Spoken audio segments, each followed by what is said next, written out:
Fala pessoal, tudo bem com vocês? Espero que sim. Esse é mais um vídeo que a gente está fazendo aqui para o curso da Federal. Um abraço para todo mundo que tem feito os nossos cursos, tanto na plataforma quanto nas aulas ao vivo. E a conversa que eu vou ter hoje com vocês é do texto da professora Nancy Fraser, uma intelectual brilhante da teoria crítica. Para quem não lembra, a teoria crítica é aquela corrente que vai surgir ali entre os anos 20 os anos 30, com a famigerada conhecida Escola de Frankfurt, né? Quem me conhece sabe que eu não gosto do termo Escola de Frankfurt. Na minha visão, a Escola de Frankfurt colabora para alguns vícios entre os alunos. E esse texto dela, da redistribuição ao reconhecimento, dilemas da justiça numa era pós-socialista, né? É um texto que vai ao encontro com alguns debates da Nancy. A Nancy é uma autora de corte feminista, onde os seus principais pressupostos, né, as suas principais reivindicações, estão no campo da justiça, tá? E esse texto, ele tem uma questão muito importante para a gente. Ele traz um panorama sobre o debate de justiça no mundo pós-Guerra Fria. Vamos lembrar muito bem que, historicamente, quem vai falar bastante de justiça numa sociedade ocidental, iluminista, capitalista, no caso, são os socialistas, né? Seja o socialismo utópico, seja o socialismo científico, seja a doutrina social da igreja, que vai respaldar lá o socialismo católico cristão. E durante a Guerra Fria, é a União Soviética, tal como a China, tal como Cuba, que vai bater bastante em cima da questão de justiça. E é de caráter econômico, tá? O corte econômico é um corte de classe, e a partir do corte de classe, se pensar outras formas de corte de gênero, corte de raça e tudo mais. Veio, por exemplo, o fim da Guerra Fria em 91, essa era a gente chama de era pós-socialista, e agora a questão é outra, né? Primeiro, qual é a abordagem de justiça que essa esquerda pós-Guerra Fria vai ter?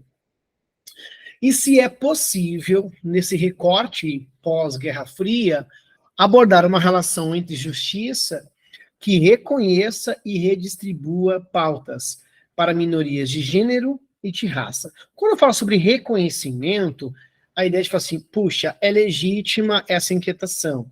Redistribuição é no sentido de, puxa, para além de ser legítimo reconhecer isso, criar condições para superar as desigualdades, por exemplo. Então aqui, a Nancy Fraser está indo ao encontro das teorias de pautas identitárias. Né? Chamamos pautas identitárias, pautas que reconhecem que as desigualdades de gênero, de raça, de condição periférica, de condições, por exemplo, entre continentes, elas são questões a serem debatidas, procuradas e resolvidas, tá?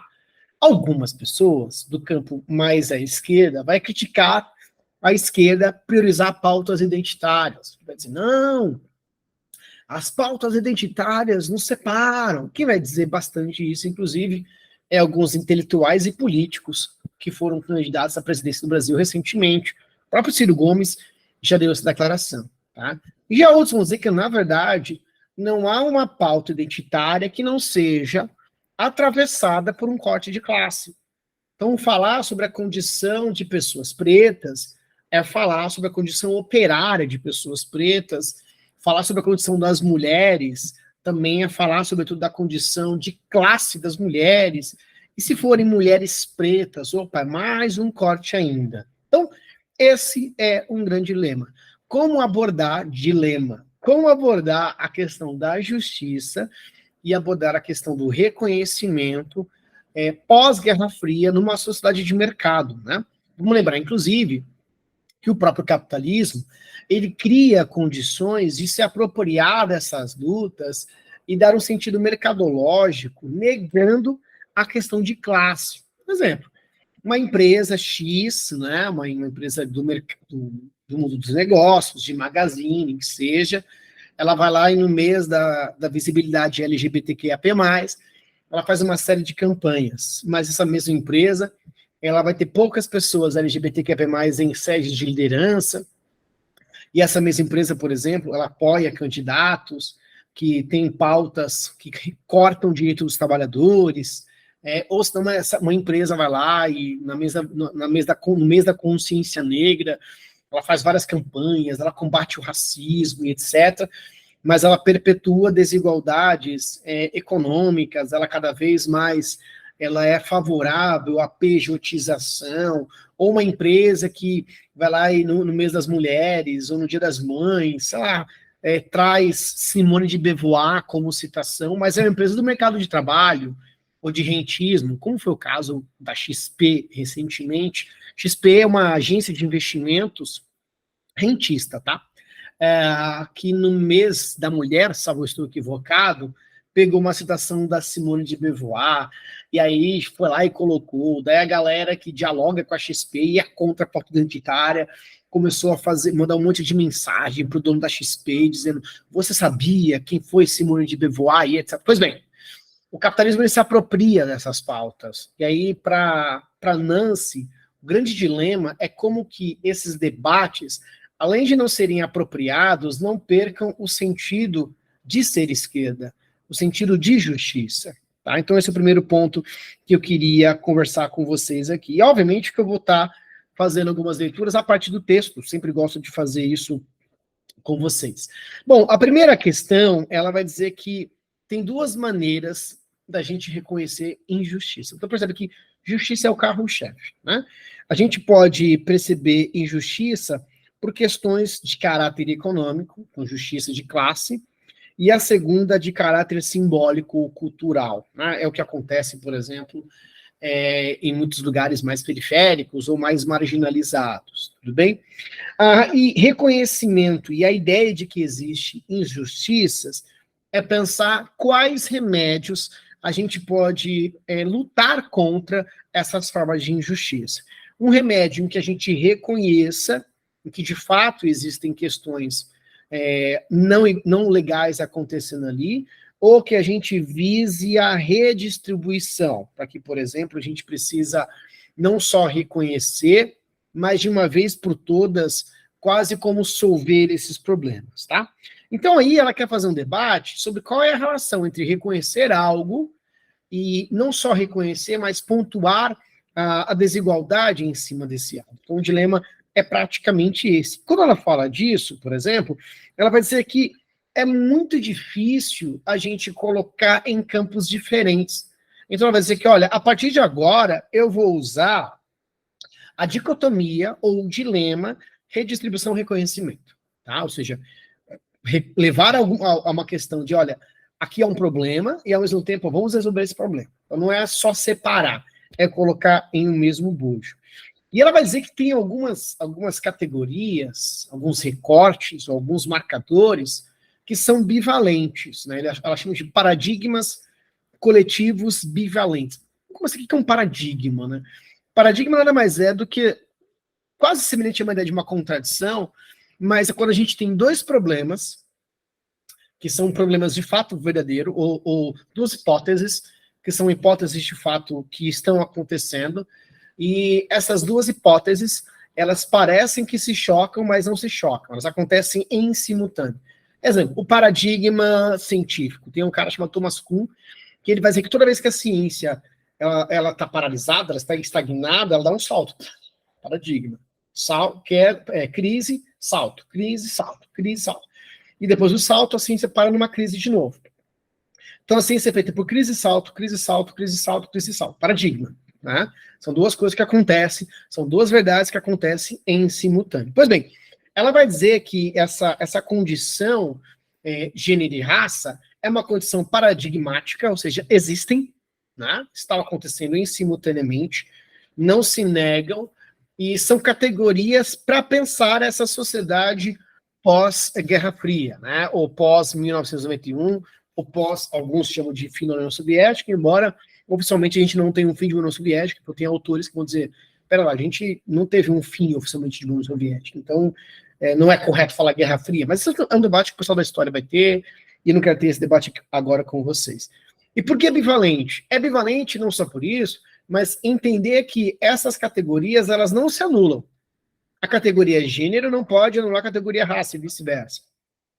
Aliás, isso conversa bastante com o conceito de uma intelectual estadunidense, que aqui no Brasil vai ser representada pela professora Carla Cotirene, pela intelectual Carla Cotirene, maravilhosa, chamado intersexualidade, ou intersecção, que é a ideia de que, olha, se uma pessoa, uma mulher, anda numa rua, está num momento, e vê ao longe um homem, ela obviamente já se sente numa condição de atenção, fica com receio, com preocupação, e ela está vendo de longe. É esse mesmo homem ao longe, ele é um homem negro, que ele também fica no sinal de atenção, porque ele pode sofrer violência policial ou violência de supremacistas. Pá.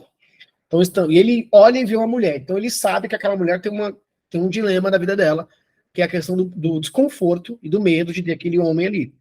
Aí aquela mulher também, tipo, olha e percebe, vai se aproximando, vê que é um homem preto, e ela também sabe que ele tem um dilema ali. Então, o encontro dessas formas de opressão e o reconhecimento é uma intersecção, tá? É o encontro de corpos marcados por essa opressão.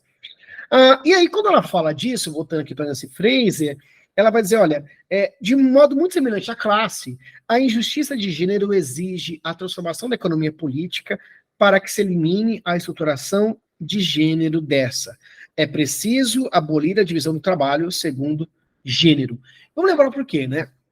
Historicamente, se a gente pega uma análise, por exemplo, dos economistas clássicos do século XIX, Davi Ricardo, Adam Smith, o Adam Smith do 18, o Marx, o Engels, ali alguns debates sobre a divisão do trabalho.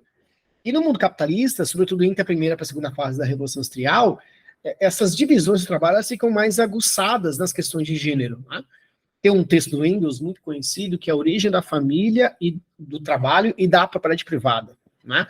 Onde se percebe ali que a condição patriarcal leva não só ao domínio do homem na esfera da propriedade privada, do sexo, da família como extensão de monogamia como propriedade, mas também nas próprias relações de trabalho, né? As mulheres acabam tendo condição de trabalho, além de piores, um salário um pouco menor. Um pouco menor não, um salário muito menor. Né? Vamos lembrar, inclusive, dos motins que as mulheres vão fazer nesse contexto lá no século XIX. Então, não tem como pensar fim de divisão do trabalho sem pensar fim de gênero, ou vice-versa. Só que tem um dilema. A querer acabar, e aí ela vai dizer que isso é fundamental, acabar com a divisão de gênero é uma coisa extremamente importante. Acabar com o binarismo de gênero, como diria Simone de Beauvoir, é uma coisa importante. Só que ao mesmo tempo que é importante acabar com o binarismo de gênero, também é importante entender que a posição de gênero é o que vai legitimar a desigualdade sobre essas mulheres, por exemplo. Então, olha o grande problema, ela vai dizer que é o grande desafio, né?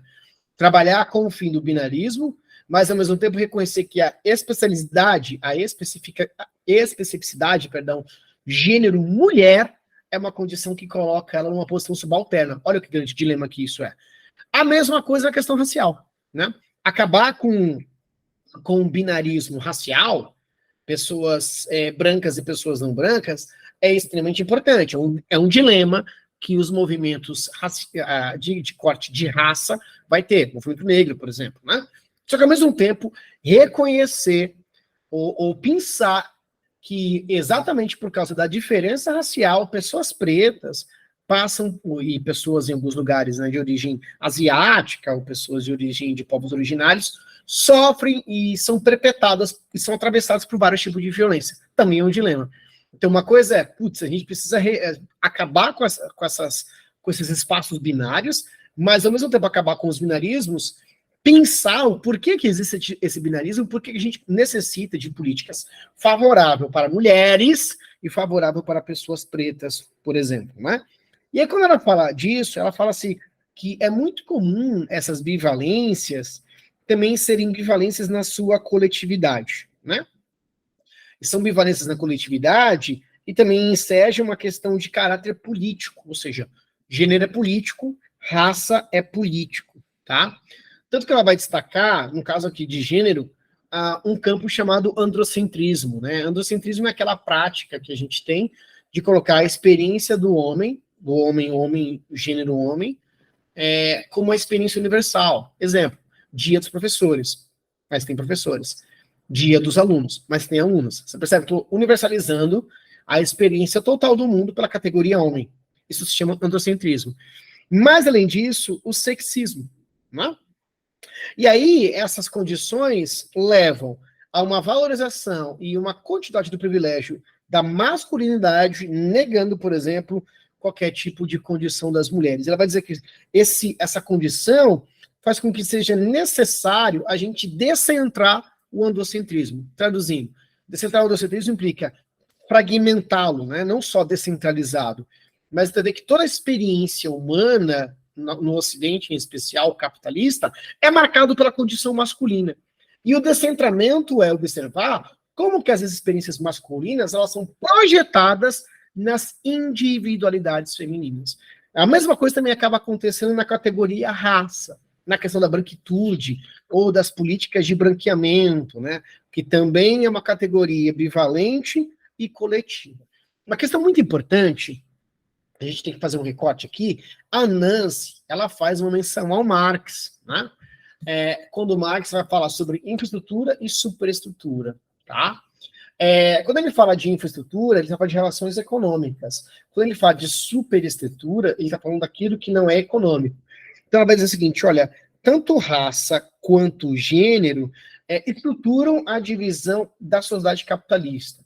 Se a gente pensar, por exemplo, como que na sociedade capitalista a escravização, a mão de obra das pessoas escravizadas, no capitalismo mercantil, no capitalismo comercial, foi muito importante para o acúmulo de capital em muitos países de Europa pré-capitalismo industrial. A mesma coisa lá no processo da Revolução Industrial, quando a gente tem, por exemplo, a ideia, né, das crianças também trabalharem, né, as mulheres como criadoras de força de trabalho, né, a prole como aquela que vai perpetuar a condição da classe proletária ou da classe operária. Quando ela fala disso, ela fala bastante de que o racismo também faz parte dessa estrutura, porque o racismo é criação do capitalismo. Então, pensar na ideia de raça, como diz o professor Silvio Almeida no texto Racismo Estrutural, pessoas pretas não têm, pessoas brancas não têm raça, pretos têm raça. Né? Então, o racismo como criação do capitalismo nada mais é do que uma análise eurocêntrica dessa sociedade capitalista.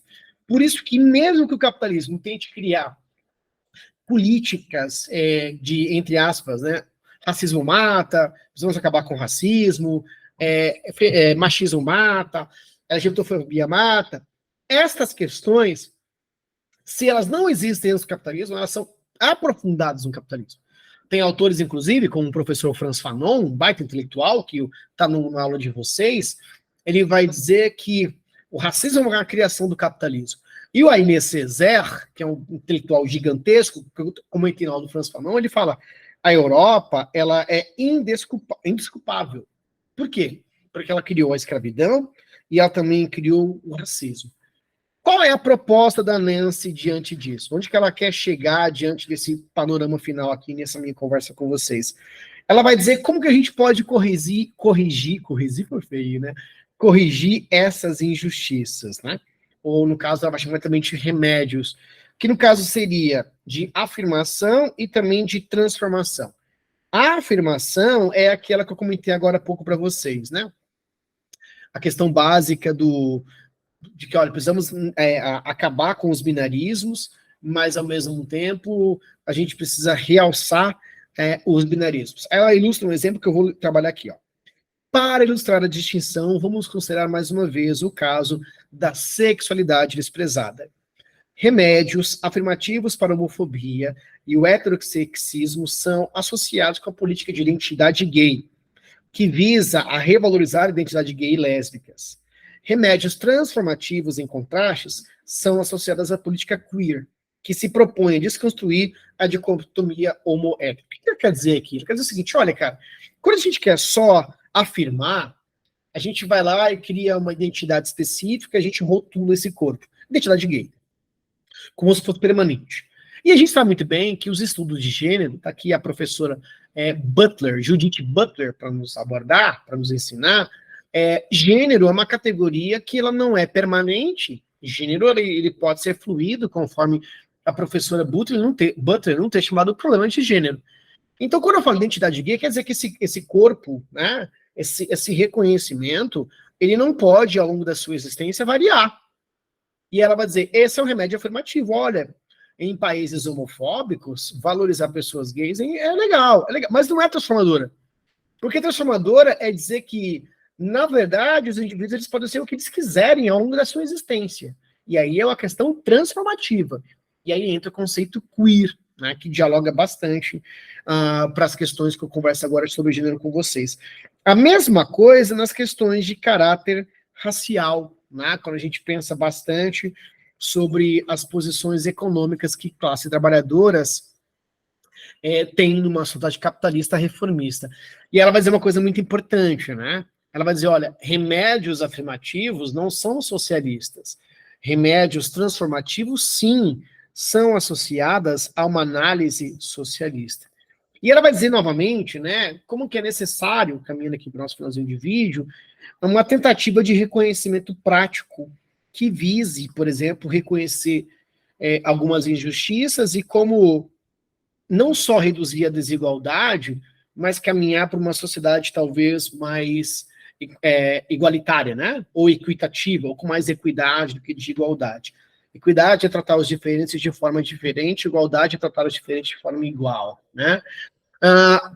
Dentro desses remédios transformativos, implica uma ideia de uma tentativa de uma política de reciprocidade e solidariedade que vise reconhecer estas violências ou essas injustiças, visando uma redistribuição.